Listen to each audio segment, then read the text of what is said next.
आइए सबक नसू और सलीम की गुफ्तगू के चौथे नसर पारे की तरफ बढ़ते हैं। इस नसर पारे के सबसे पहले आप किताब को देखकर निशान लगाएंगे, सबक के आखिरी पैराग्राफ पे पहुंच जाएं, सलीम के डायलॉग पे आ जाएं, मंझला लड़का से निशान लगाएं पहली लाइन से, और तीसरी लाइन में कहा बसरो चश्म पे आप ब्रैकेट क्लोज कर देंगे।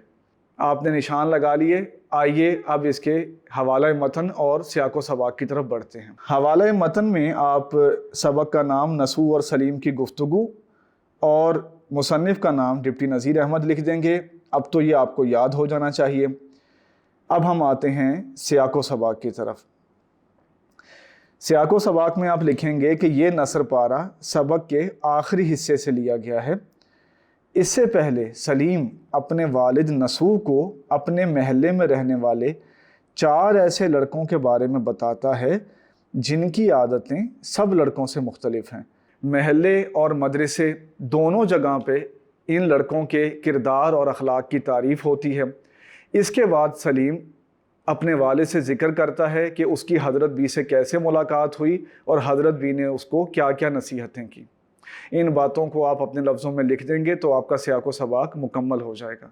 आइए अब चौथे नसर पारे की तशरीह की तरफ चलते हैं। आप किताब पे नज़र डालें, हम किताब के साथ साथ आपको तशरीह कराएंगे क्योंकि इसमें मुश्किल अल्फाज भी इस्तेमाल हुए हैं और जो रब्त है वो भी आपके सामने रहेगा। सबसे पहली लाइन में ये बताया गया है कि मंझला लड़का मेरा हम जमात है।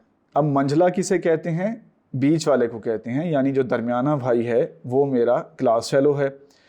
फिर सलीम कह रहे हैं कि एक दिन मुझे मेरा आमोख्ता याद ना था। तो आमोख्ता कहते हैं पढ़े हुए पिछले सबक को, यानी जो कल आपने पढ़ा है वो आपका आमोख्ता है, जो आज आप पढ़ रहे हैं वो आपका आमोख्ता हो जाएगा। ठीक है, जो लास्ट लेसन है जो आप क्लास में पढ़ते हैं या याद करते हैं उसको कहते हैं आमोख्ता। तो सलीम अपने वालिद साहब को बता रहे हैं कि एक दिन ऐसा हुआ कि मुझे मेरा सबक याद नहीं था। इस पे क्या हुआ? इस पे सलीम के उस्ताद उनसे बहुत नाराज़ हुए और उन्होंने सलीम को डांटा।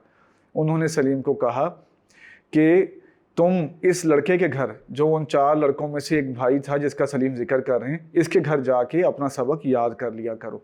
सलीम कहता है कि जब मैंने उस लड़के से पूछा कि क्या आप मुझे सबक याद करा दिया करेंगे, क्या मैं आपके घर आ जाया करूं कंबाइन स्टडी करने के लिए, तो जब मैंने उस लड़के से पूछा तो उसने कहा खुशी से आप मेरे घर आ सकते हैं। बसरो चश्म का मतलब होता है खुशी से।